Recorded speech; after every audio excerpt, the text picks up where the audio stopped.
ధర్నా చౌక్లో BJP Kisan Morcha ఆధ్వర్యంలో సత్యాగ్రహ దీక్ష నిర్వహించారు. కాంగ్రెస్ రైతులకు ఇచ్చిన 2 లక్షల రుణమాఫీని వెంటనే అమలు చేయాలని బీజేపీ నాయకులు డిమాండ్ చేశారు. కాంగ్రెస్ పార్టీ అధికారం కోసం అనేక బూటకపు హామీలు ఇచ్చిందని ఖమ్మం బీజేపీ ఎంపీ అభ్యర్థి తాండ్ర వినోద్ రావు అన్నారు. హామీలకు గ్యారంటీ అంటే మోదీని అని అన్నారు. కాంగ్రెస్ ప్రభుత్వం వెంటనే రైతులకు 2 లక్షల రుణమాఫీ చేయాలని డిమాండ్ చేశారు. అమలు హామీలు ఇవ్వడంలో కాంగ్రెస్ దిట్ట అని, మరోసారి కేంద్రంలో బీజేపీ ప్రభుత్వమే వస్తుందని తెలిపారు.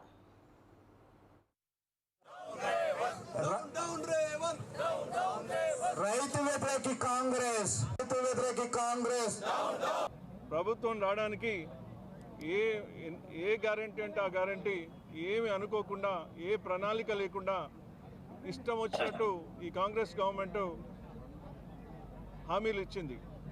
హామీలు ఇచ్చే ముందు అవి నెరవేరుతాయా, నిజంగా చిత్తశుద్ధితోటి చేస్తున్నా అని ప్రజలు గమనిస్తున్నారు. ఈరోజు వారికి తేలిపోయింది ఈ హామీలన్నీ బూటక్కు హామీలు. హామీ అంటే నరేంద్ర మోడీ గారి హామీ, గ్యారంటీ అంటే నరేంద్ర మోడీ గారి గ్యారంటీ. అడగకపోయినా ఎవరికి ఏం అవసరాలు ఉన్నాయి, రైతులకు ఏం అవసరాలు ఉన్నాయి చూసి వారు పథకాలు పెడుతున్నారు. వారు ప్రతి రైతుకు చేరేటట్టు రైతు భరోసా, రైతు బీమా అలానే అనేక పథకాలు వారు ప్రవేశపెట్టినప్పుడు వీరు ఈ రాష్ట్ర ప్రభుత్వం తప్పుదోవ పట్టించి ప్రజలకి అవి మాయే అని చెప్పి అవి కూడా సక్రమంగా ఇవ్వట్లేదు.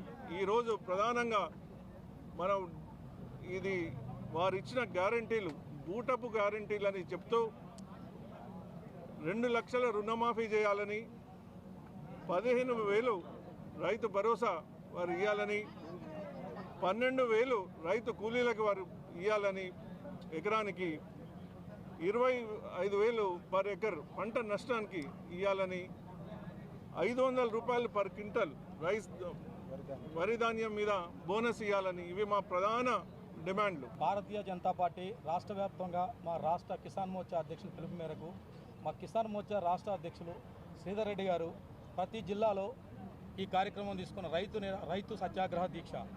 దీన్ని కాంగ్రెస్ పార్టీ 6 పథకాలను మేము వెంటనే అమలు చేస్తామని చెప్పి ఏదైతే రైతులకు సంబంధించిన పథకాలు ఒక్కటి కూడా అమలు చేయలేదు. పైగా పాత గవర్నమెంట్ ఇదే బీఆర్ఎస్ గవర్నమెంట్ ₹1,00,000 రుణమాఫీ చేస్తున్నా, ₹1,00,000 2 లక్షలు చెప్తే మీకెందుకు నేనున్నా అన్నాడు.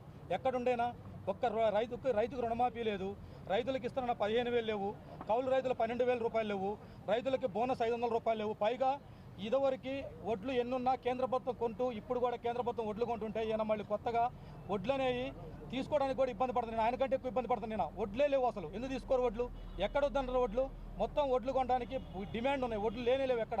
రైతులకి ఈ సంవత్సరం పంట నష్టం జరిగింది. పక్కనున్న ఈ ఖమ్మం జిల్లాలో కొన్ని మండలాల్లో పూర్తిగా పంట ఎండిపోయి నష్టపోతే ఆ పంట నష్టం ఇచ్చే పరిస్థితి లేదు. మొన్న మొక్కజొన్నకి 15,000 రూపాయలు ఇస్తామని చెప్పి పాత ఆయన 10,000 రూపాయలు ఇవ్వకుండా ఎగ్గొట్టిపోయిన ఆయన ఈయనొచ్చి 15,000 రూపాయలు ఇస్తున్నాడు, కానీ ఇతను కూడా ఇవ్వలేదు. ఈ కాంగ్రెస్ ప్రభుత్వం మాటలు చెప్పి చేయబట్టి 60 సంవత్సరాల నుంచి మేము గొప్పలు చెప్పుకొని ఈరోజు ఏంటికి పనికి రాకుండా ఎక్కడ ఏ రాష్ట్రంలో అయినా సరే దిగజారిపోయే పరిస్థితికి ఎందుకు వచ్చిందంటే ఇట్లాంటి పచ్చి అబద్ధాలు అంటాం. ఈ కాంగ్రెస్ పార్టీని మేము ఖచ్చితంగా ఎండగడతాం. మేము భారతీయ జనతా పార్టీ తరఫున ప్రతి జిల్లాలో ఖచ్చితంగా ఇదే విధంగా వాళ్ళు మాకు ఇవ్వాల్సిన రైతులకు చేయాల్సిన న్యాయం చేసే వరకు భారతీయ జనతా కిసాన్ మోర్చా నుంచి ఖచ్చితంగా పోరాటం చేసి మేము రైతుల కోసం